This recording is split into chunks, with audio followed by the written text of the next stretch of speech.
Finikriders Radio Station, dan seperti yang udah dibilang tadi Vinars, kalau sekarang Agil itu udah balik lagi di check up. Dan semoga aja kamu dalam keadaan yang sehat-sehat semuanya ya. Nah, kali ini Agil bakal ngobrol tentang topik yang mungkin gak semua orang kepikiran, tapi sebenarnya ini penting banget buat hidup sehat jangka panjang. Dan buat kamu pernah gak sih kayak kepikiran gitu tentang penyakit metabolik? Mungkin buat sebagian orang ini itu kedengarannya kayak masalah orang dewasa yang udah tua ya, yang udah berumur. Tapi ternyata kalau kita gak hati-hati dari sekarang, penyakit ini tuh bisa menyerang di usia muda loh. Nah, untuk lebih lengkapnya, hari ini Agil sudah kedatangan Dr. I Gede Eka Handrian SPPD. Ini adalah seorang dosen Fakultas Kedokteran Universitas Mahasaraswati Denpasar. Halo dok, selamat sore, apa kabar? Halo, selamat sore. Selamat sore. Gimana dok? Apakah hari ini sehat-sehat? Sehat luar biasa. Wih, mantap banget. Ini dokter Eka ini adalah dokter spesialis penyakit dalam. Bener ya dok? Ya, benar. Oke. Penyakit dalam atau internis. Oh, internis. Baiklah. Ini dok, ini Agil kepo nih. Untuk pertama, sebenarnya apa sih yang dimaksud dengan penyakit metabolik? Dan kenapa penyakit ini tuh penting untuk diwaspadai di usia muda nih dok? Oke. Jadi kalau Maaf dok, mungkin mic-nya agak bisa di tengah, di depan gitu. Ya. Oke. Jadi kalau kita berbicara penyakit metabolik itu terutama penyakit-penyakit yang berhubungan dengan gaya hidup. Oh, gaya hidup. Gaya hidup yang pertama. Jadi bagaimana tubuh itu istilahnya terlalu berlebihan mendapatkan suplai energi yang terutama dari gula. Dari makan makanan yang banyak mengandung gula, seperti itu. Oh gitu. Jadi kalau misalkan kita berbicara tentang penyakit metabolik, itu yang paling mungkin di masyarakat kenal seperti kencing manis. Oke. Kencing manis itu adalah salah satu penyakit metabolik. Kemudian darah tinggi, kemudian kolesterol. Nah itu adalah beberapa jenis dari penyakit metabolik. Jadi gangguan dari penggunaan sumber energi di dalam tubuh. Oke. Berarti emang lebih di penyakit dalam ya. Apakah autoimun juga termasuk penyakit metabolik juga? Tidak, dia di luar dari penyakit metabolik. Itu di luar. Ya. Jadi metabolik ini seperti gaya hidup yang membuat seseorang atau pasien itu menjadi sakit. Oh gitu. Jadi lebih ke gaya hidup. Jadi kalau misalkan gaya hidupnya baik, tidak akan terkena. Tapi kalau misalkan gaya hidupnya jelek, nah itu akan bisa menyebabkan munculnya penyakit metabolik. Oh gitu. Nah kalau ngomongin tentang gaya hidup, apakah ada faktor lain selain gaya hidup dan juga makanan yang seperti dokter sebutkan tadi yang mempengaruhi seseorang itu bisa terkena penyakit metabolik, dok? Oke, yang pertama tentu dari keturunan. Oh, keturunan itu bisa juga? Ya, itu jadi kalau dari garis keturunan, misalkan ya Ragil, jadi dari orang tuanya itu memiliki penyakit diabetes atau kencing manis. Anaknya itu memiliki risiko lebih tinggi dibandingkan dengan anak lain yang orang tuanya tidak memiliki penyakit kencing manis atau diabetes. Jadi secara gamblangnya kalau misalkan mereka makan makanan yang banyak mengandung gula, mungkin yang orang tuanya punya riwayat kencing manis, anaknya lebih cepat dia terkena kencing manis seperti itu dibandingkan dengan yang tidak berisiko. Yang tidak mempunyai riwayat atau keturunan itu ya.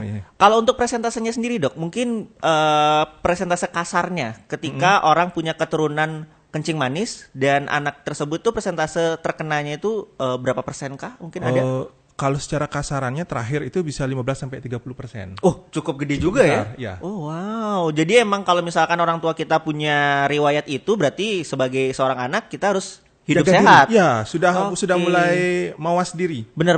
Sudah mulai memperbaiki gaya hidup. Seperti itu. Mengontrol makanan. Oke. Nah, kalau misalkan untuk gejalanya sendiri, dok, gejala awal yang bisa kita lihat nih dari kasat mata sebagai orang umum nih ketika kita tuh terkena penyakit metabolik ini, dok? Oke. Jadi kemungkinan yang gampang kita lihat secara kasat mata. Yang pertama, kegemukan. Oh, obesitas. Itu adalah salah satu tanda-tanda mungkin bukan seperti tanda-tanda, jadi seperti awal mula. Jadi kalau remaja dengan obesitas itu dia berisiko tinggi untuk menderita kencing manis, darah tinggi, kolesterol di kemudian hari apabila tidak mulai diperbaiki. Tidak meningkatkan aktivitas, tidak berolahraga. Kurang olahraga itu tadi ya. Benar. Makanannya tetap tinggi kalori. Junk food segala macam. Kopi. Kopi juga ngaruh. Sekarang banyak coffee shop. Benar. Itu gulanya kan lumayan tinggi. Kalau kopi hitam dok gimana? Kalau kopi hitam tanpa gula. It's okay. It's okay. Malah itu bagus untuk ginjal. Oh, itu malah bagus untuk ginjal. Kopi hitam.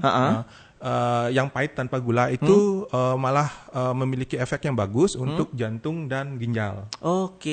Tadi dokter sempat ngebahas kalau misalkan tanda-tanda awalnya itu adalah kegemukan. Gimana kalau misalkan tadi saya sama Alfi sempat bilang kalau misalkan anak muda zaman sekarang itu kayak gampang banget ngerasa ngantuk, capek, baru jalan sedikit ngantuk, capek. Itu apakah juga bisa menjadi tanda penyakit metabolik? Iya, salah satu penyakit metabolik yang gejalanya ngantuan, males, capek itu adalah kencing manis.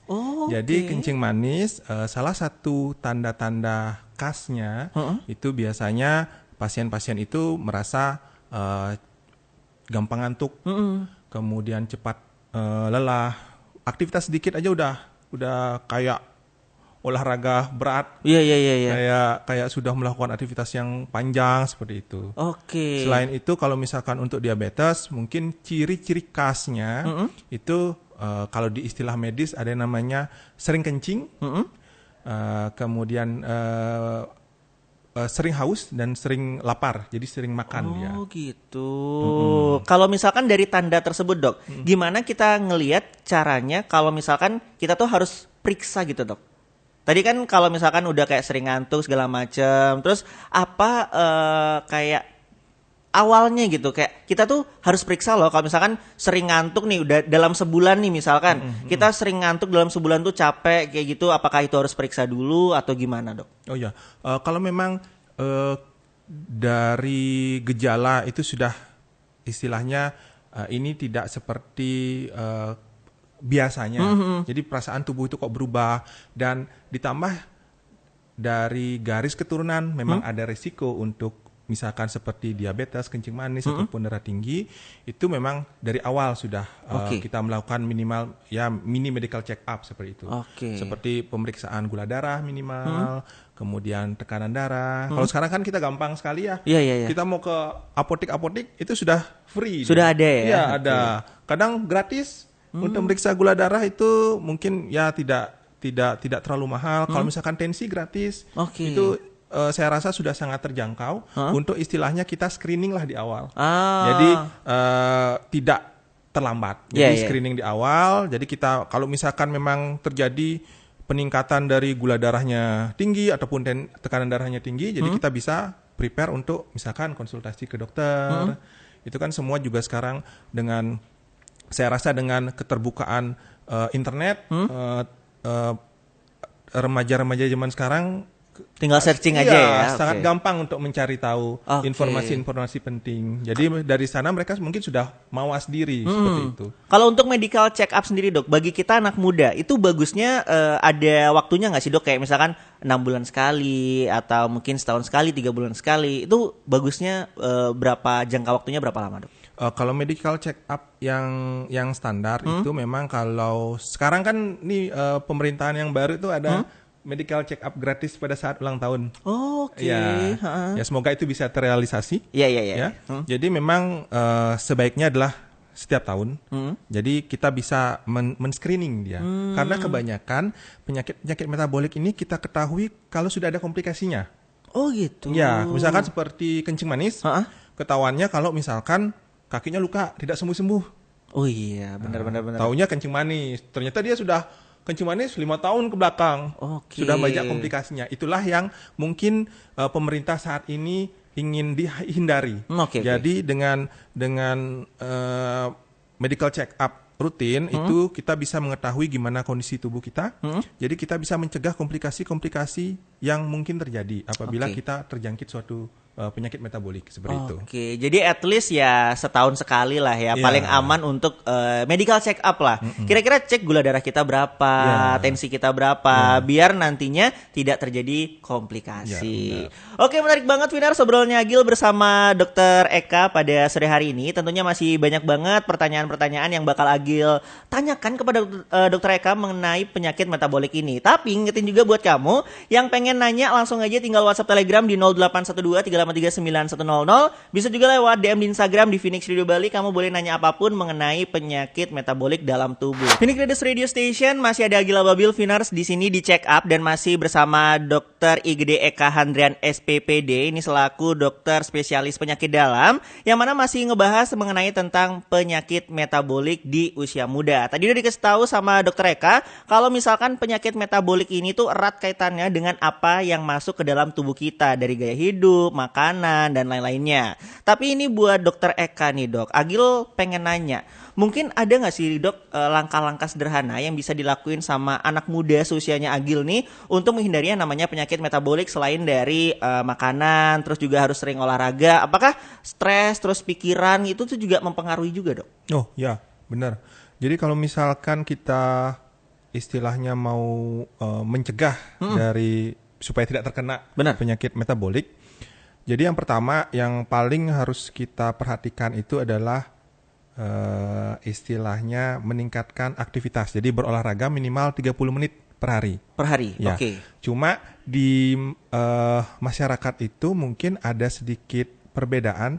Jadi kalau saya ketemu pasien, pasien dengan diabetes seperti itu, Pak, Ibu sudah olahraga? Oh sudah, saya biasanya sehari itu nyapu, ngepel. Oh iya itu sering banget tuh. Ya, itu salah.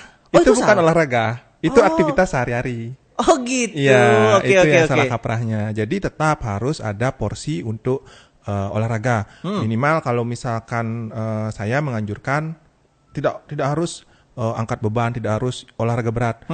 Jalan, keluar, keliling komplek pagi hari itu sudah cukup gitu. Yang kedua adalah mengurangi asupan kalori, baik dari gula ataupun dari makanan-makanan lainnya.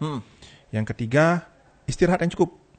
Tidur itu sangat penting untuk meningkatkan metabolisme. Jadi pada saat tidur tuh tubuh kita itu bukan tidur, tubuh kita itu membakar kalori.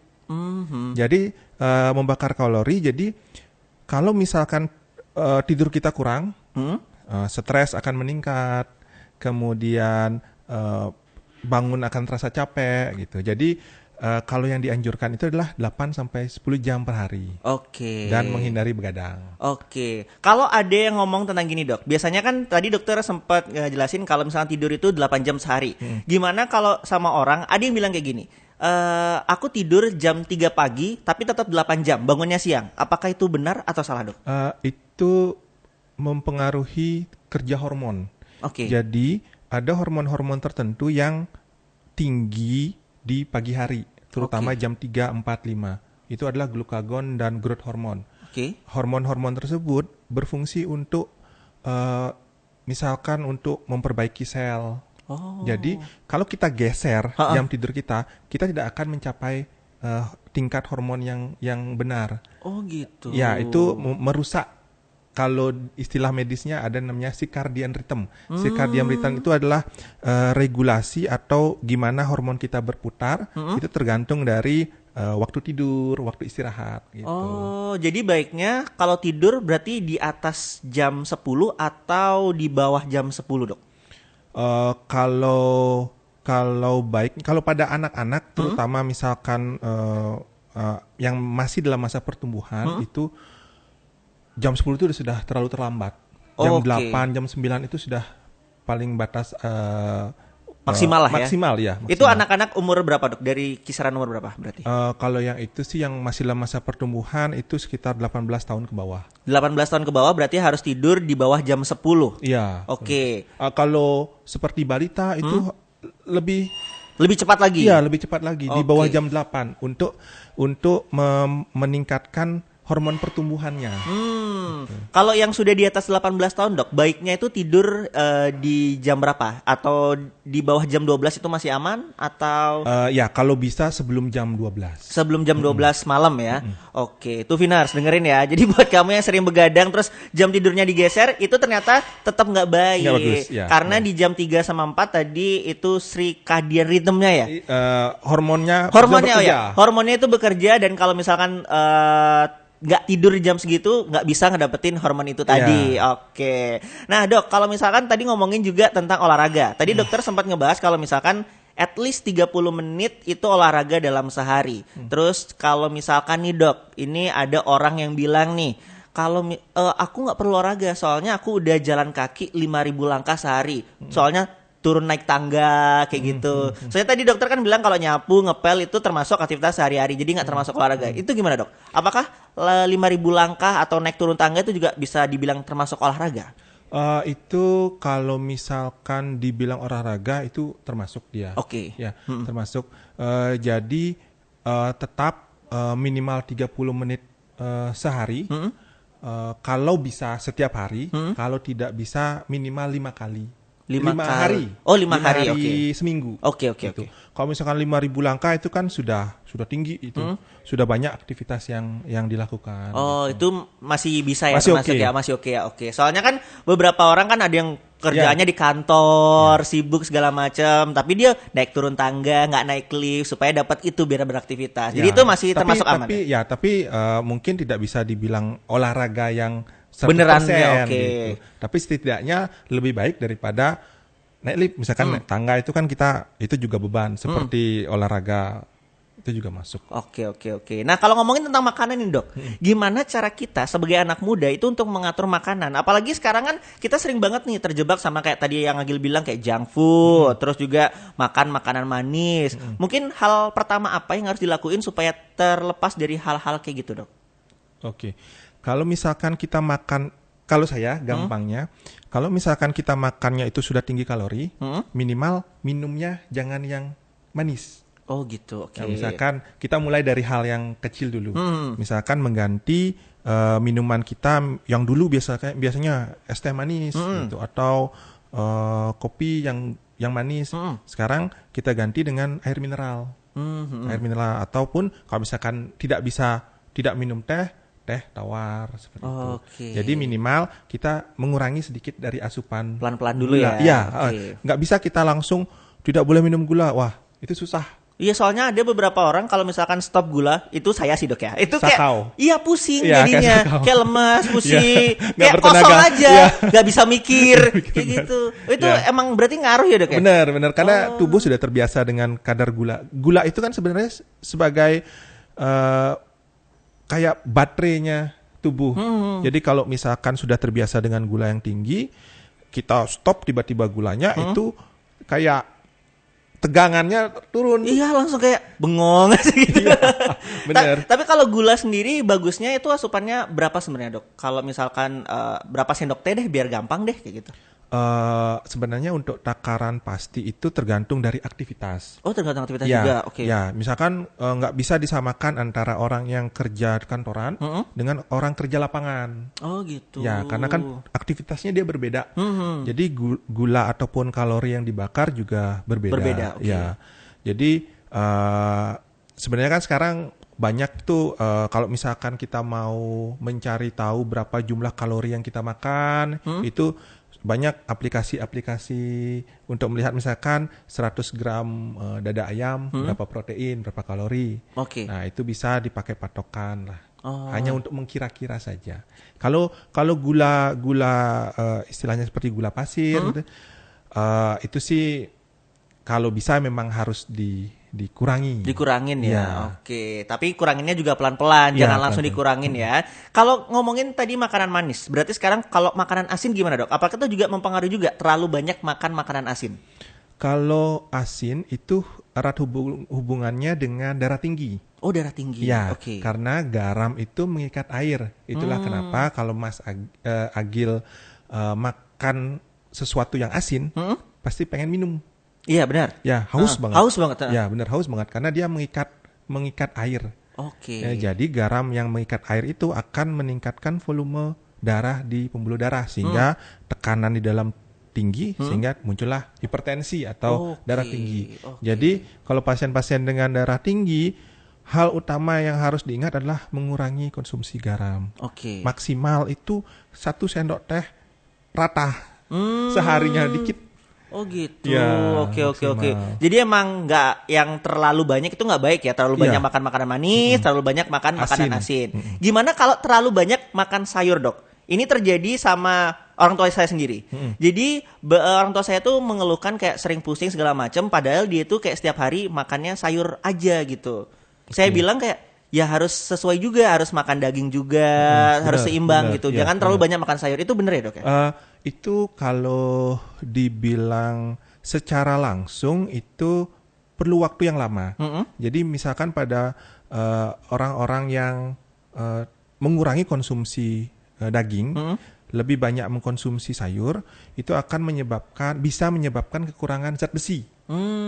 Ya, zat besi sehingga muncullah yang namanya anemia. Anemia, kurang darah. Ya, karena zat besi di dalam sayuran itu berbeda dengan zat besi yang ada di dalam daging. Protein. Ya, dagingan. Jadi tetap harus mengkonsumsi protein. Daging-dagingan. Karena protein pun kan berbeda dia, hewani dan nabati. Dan itu juga mempengaruhi metabolisme tubuh. Tetap Vinars intinya itu adalah seimbang. Seimbang, benar. Ingat, 4 sehat, 5 sempurna. Itu yang sering dilupakan anak zaman sekarang tuh, 4 sehat, 5 sempurna itu. Tapi Dok, kalau ngomongin lagi ya, masih tentang makanan nih. Apakah ada nggak sih Dok kayak diet khusus gitu yang bisa membantu mencegah yang namanya penyakit metabolik ini? Sekarang banyak sekali beredar diet-diet. Mungkin kalau Agil baca di internet ada namanya diet keto. Apa itu Dok? Diet keto itu dia tidak makan nasi. Iya. Oke. Jadi hanya makan protein dan sayur seperti itu.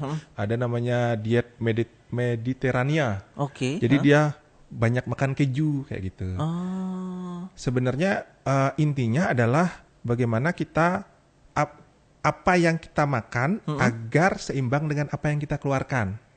Kasarannya jumlah yang kita makan itu di metabolisme, aktivitas kita meningkat, kalori yang dibakar banyak sehingga tidak tertumpuk dia. Kalau kalori tertumpuk di dalam tubuh akan istilahnya dicadangkan. Bentuknya adalah lemak di perut. Buncit jadinya. Iya, benar. Itulah awal mulanya perut buncit. Jadi gitu. Makan banyak, aktivitas sedikit, kalori atau tenaga itu masih banyak dalam tubuh, tubuh itu akan menyimpan menjadi cadangan energi. Gitu. Dalam bentuk lemak di perut. Alah, tuh benar. Jadi buat kamu yang mungkin yang ngerasa kayak, aduh kenapa ya perut aku buncit, artinya kamu kurang beraktivitas. Makan banyak tapi olahraga kurang. Jadi emang pentingnya menjaga hidup sehat itu Vinar. Jadi mengurangi yang namanya penyakit metabolik. Jadi hidup terus seimbang. Ingat makan makanan yang 4 sehat 5 sempurna. Dan itu tadi Vinars. Jadi buat kamu juga yang masih pengen bertanya, langsung aja ke Seta Wagil di semua sosmednya Phoenix Studio Bali. WhatsApp Telegram di 0812-383-9100. Terus bisa juga DM di Instagram di Phoenix Studio Bali. Karena nanti di segmen terakhir Agil dan juga Dr. Eka bakal ngejawab beberapa pertanyaan yang udah kamu kirim. Jadi yang pertama ini ada dari Ardika nih Dok. Ini dia bertanya, saya tahu nih pentingnya menjaga pola makan sehat, tetapi terkadang suka susah cari waktu untuk masak Dok, apalagi bagi anak kuliahan. Jadinya ya akhirnya beli lagi. Ada tips nggak sih Dok supaya tetap makan sehat meskipun sibuk? Kalau paling gampangnya mungkin catering. Ya, sekarang kan banyak catering yang dia sudah healthy food gitu ya. Ya, benar, healthy food seperti itu. Jadi mungkin memang dari segi biaya mungkin lebih mahal, tapi kalau misalkan dari segi kualitas dan segi nutrisi itu jauh lebih bagus dibandingkan dengan mungkin kalau dibandingkan dengan ya yang seperti yang banyak santannya, yang digoreng lebih banyak digoreng seperti itu kan. Ya, kalau dibandingkan dengan catering yang healthy food itu jauh lebih bagus catering healthy food. Jadi solusinya adalah catering healthy food itu tadi. Kalau secara gampangnya, ya, tapi kalau misalkan mau agak ribet sedikit masak sendiri. Benar. Ya, benar. Karena ya gampang juga kan, maksudnya untuk masak sendiri ya nggak perlu banyak garam juga, tinggal dikukus. Kalau makanan kukus itu baik nggak Dok sebenarnya Dok? Kukus bagus. Bagus ya? Dibandingkan dengan goreng, ya bagus. Dibandingkan dengan rebus, bagus. Karena kita bilangnya vitamin seperti itu tidak akan terbuang di air rebusannya. Air rebusannya. Ya, rebusannya. Oke. Ada yang nanya lagi nih, Dok. Ini dari Nur Fadila. Dia bertanya, bagaimana cara membedakan rasa haus, apalagi sekarang lagi musim panas, dengan rasa haus polydipsia, Dok? Dan boleh dijelasin polydipsia itu apa, Dok? Oke, itu adalah salah satu, kalau polidipsi itu adalah salah satu dari gejala khas diabetes atau kencing manis. Berarti ada polidipsi, poliuri, polipagi. Polidipsi itu sering minum karena haus, poliuri itu sering kencing, polifagi itu lapar. Sering merasa lapar, jadi dia makan terus. Itu diakibatkan karena gula darah yang tinggi sehingga darah kita kental, sehingga muncullah perasaan ingin minum terus, ingin ingin minum terus seperti itu. Kalau untuk membedakannya kita nggak bisa memakai patokan hanya satu gejala. Apalagi kalau sekarang cuaca di Bali benar-benar panas luar biasa. Jadi kalau misalkan kondisinya panas, haus itu wajar, nggak ada masalah. Cuma kalau misalkan ada gejala-gejala lainnya, misalkan seperti tadi, sering kencing jadinya, sering lapar, kemudian lemas, ngantuan, lemah, letih, lesu, itu lebih waspada. Jadi mungkin kita bisa tinggal ke apotek, kita coba cek gula darah, mungkin untuk menghindari lah istilahnya. Jadi harus dicek juga gejala lainnya, Dok? Ya, nggak bisa pakai patokan satu saja. Baik. Ini ada pertanyaan lagi, Dok, dari Santana Ayu. Ini kalau misalkan, Dok, tangan dan kaki itu sering kesemutan, itu apakah bisa termasuk terserang penyakit metabolik atau gimana, Dok? Kalau dengan gejala kesemutan di tangan dan di kaki itu kalau dibilang gejala dari penyakit metabolik bisa, kalau tidak pun bisa sebenarnya. Jadi itu adalah gejala penyakit yang sangat luas. Jadi tidak secara langsung gitu. Jadi kalau misalkan pasien-pasien, saya berbicara pasien lansia atau pasien usia tua, yang dia sudah ada istilahnya seperti kolesterolnya tinggi, nah keluhannya biasanya muncullah kesemutan di tangan dan di kaki itu. Jadi kalau misalkan apakah itu adalah tanda-tanda penyakit metabolik? Bisa saja. Bisa saja. Jadi mungkin perlu dievaluasi nih, terus-terusan nggak dia kesemutannya, memberat nggak? Misalkan setelah aktivitas malah hilang kesemutannya, mungkin karena kurang aktivitas, atau waktu baru bangun tidur kesemutan, mungkin salah posisi tidur. Bisa jadi. Jadi ketekuk gitu. Oke. Apakah umur juga mempengaruhi, Dok? Ini soalnya saya juga kayak tiba-tiba bangun tidur kayak tiba-tiba kram aja gitu. Dengan penyakit metabolik atau gimana? Dengan penyakit metabolik. Kalau kram sebenarnya kan itu banyak faktor yang mempengaruhi, saraf, misalkan elektrolit, misalkan. Jadi kalau misalkan dia hanya gejalanya timbul 1-2 kali seminggu, itu sebenarnya sih mungkin karena posisi tidur. Salah tidur tadi ya? Posisi tidur atau kasurnya terlalu empuk, jadi melengkung. Jadi selama tidur posisi melengkung itu juga berpengaruh loh sebenarnya. Yang bagus itu adalah kasur yang agak keras.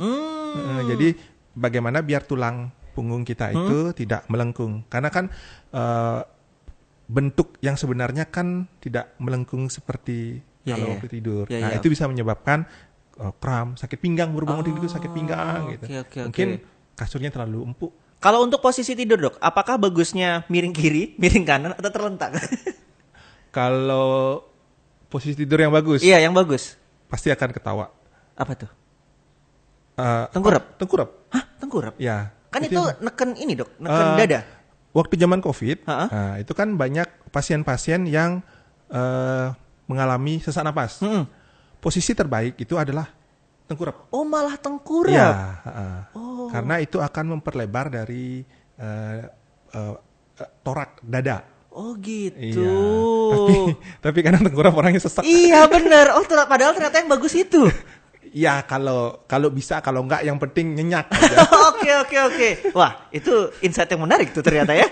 Nah, ini ada pertanyaan lagi dok dari G. Omang. Dok, ini saya suka banget ngemil, apalagi di malam hari. Menurut dokter, apakah kebiasaan ini tuh beresiko buat kesehatan metabolik saya?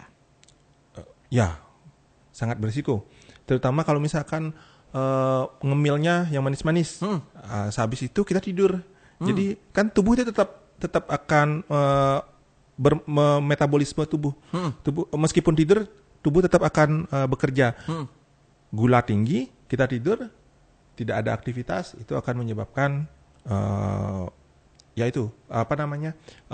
cadangan lemaknya akan meningkat, perut menjadi buncit seperti itu. Gitu.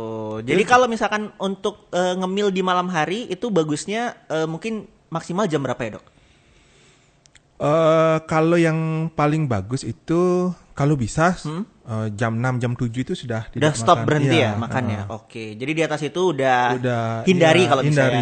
Oke, baiklah. Kalau misalkan ini, Dok, pertanyaan selanjutnya itu ada dari Maria. Dok, kalau misalkan untuk tidur cukup aja, apakah itu udah cukup dalam mencegah penyakit metabolik tanpa berolahraga? Tidak bisa. Itu harus combine. Seimbang tadi ya, balik lagi di awal ya. Benar. Okay. Karena tetap harus membakar, harus ada aktivitas lebih untuk membakar makanan kalori yang kita makan. Jadi ada input yang bagus, outputnya juga bagus. Oke, mungkin ada yang terakhir dok dari Dokter Eka untuk Viners yang lagi mendengarkan, mungkin himbauan gitu supaya kita harus hidup sehat segala macamnya. Mungkin terakhir dari dokter? Ya, makasih ya Gil. Jadi untuk Viners,